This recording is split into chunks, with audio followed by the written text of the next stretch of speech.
Hello বন্ধুরা, আসসালামু আলাইকুম। কেমন আছেন সবাই? আই হোপ আপনারা সবাই খুব ভালো আছেন। আজকের এই ভিডিওতে আমি আলোচনা করব ভিপিএন নিয়ে। ভিপিএন নিয়ে আমাদের সবার মধ্যে অনেক ভুল ধারণা রয়েছে। অনেকে মনে করেন ভিপিএন ব্যবহারের মাধ্যমে আমাদের ফোনে ইন্টারনেট স্পিড অনেকটাই বেড়ে যায়।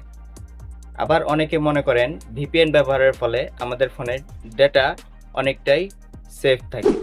এগুলো কি আদৌ সম্ভব? সো আপনারা যদি এই ভিডিওটি শুরু থেকে শেষ পর্যন্ত নিয়ে দেখেন তাহলে ভিপিএন নিয়ে আপনাদের মধ্যে যে ভুল ধারণাগুলো রয়েছে সেগুলো আর থাকবে না। তো আর দেরি কিসের? চলুন কথা না বাড়িয়ে মূল ভিডিওটি শুরু করা যাক। ভিডিওটি শুরু করার আগে আপনাদের কাছে একটা রিকোয়েস্ট, আপনারা যদি আমার এই ইউটিউব চ্যানেলে নতুন দর্শক হয়ে থাকেন তাহলে অবশ্যই চ্যানেলটি সাবস্ক্রাইব করে পাশে থাকা বেল বাটনটি বাজিয়ে দিবেন, যাতে করে এরকম রিলেটিভ আরও অনেক ভিডিও সবার আগে আপনার কাছে পৌঁছে যায়।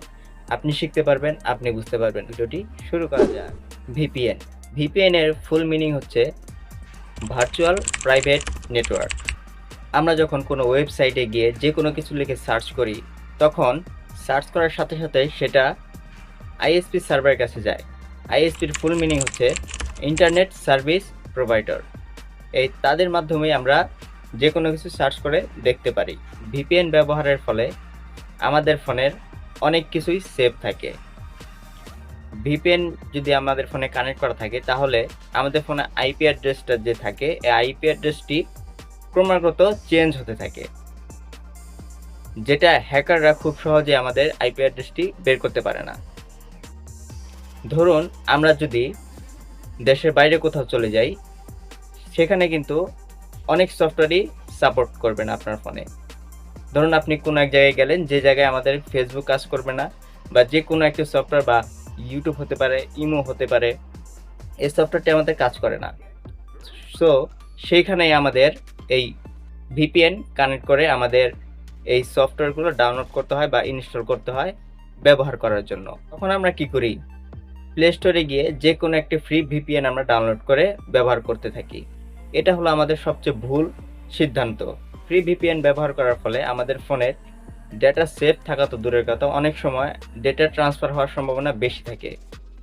অনেক সময় হ্যাকাররা এইসব ফ্রি ভিপিএন তৈরি করে থাকে, যেসব আমরা খুব সহজেই প্লে স্টোর থেকে ডাউনলোড করে ব্যবহার করতে থাকি। আর ব্যবহার করার ফলে আমাদের ফোনের যেই ডেটাগুলো সেগুলো ট্রান্সফার হয়ে যায় হ্যাকারদের কাছে। সেই জন্য আমরা সব সময় চেষ্টা করব ফ্রি ভিপিএন অ্যাভয়েড করার জন্য। ফ্রি ভিপিএন আমাদের ফোনে ইনস্টল না করাটাই অনেক বেটার হবে। আবার কিছু কিছু ফ্রি ভিপিএন আছে যেগুলো আপনি যখন কানেক্ট করবেন আপনার ফোনের সাথে, তখন আপনার যে ইনফরমেশনগুলো আছে সেগুলো থার্ড পার্টি যে হ্যাকারগুলো থাকে সেই হ্যাকারগুলোর কাছে বিক্রি করে দেওয়ার সম্ভাবনা থাকে। সেই জন্য আমরা বুঝে শুনে ভিপিএন ইনস্টল করব। কিন্তু আমি সাজেস্ট করব যে আপনারা সবসময় ভিপিএন পেড করে তারপরে ডাউনলোড করুন। দেখা গেল আপনি যখন একটি ভিপিএন কিনে ব্যবহার করবেন তখন সেটার ভিতরে রিস্ক নেই বললেই চলে। খুবই প্রয়োজন আপনার ভিপিএন ডাউনলোড করা। তখন প্লে স্টোর থেকে যে কোনো একটি ভিপিএন ডাউনলোড করে কিছুক্ষণ ইউজ করে আপনি ডিলিটও করে দিতে পারেন। একেবারে যে লাগাতার ইউজ করতে হবে এমন তো কোনো কথা না। সবসময় ফ্রি ভিপিএন ব্যবহার করা অ্যাভয়েড করতে হবে আপনাকে। আবার আমরা অনেকেই মনে করি আমাদের ফোনে যদি ভিপিএন কানেক্ট করে রাখি তাহলে আমাদের ফোনের ইন্টারনেট অনেকটাই বেড়ে যায়।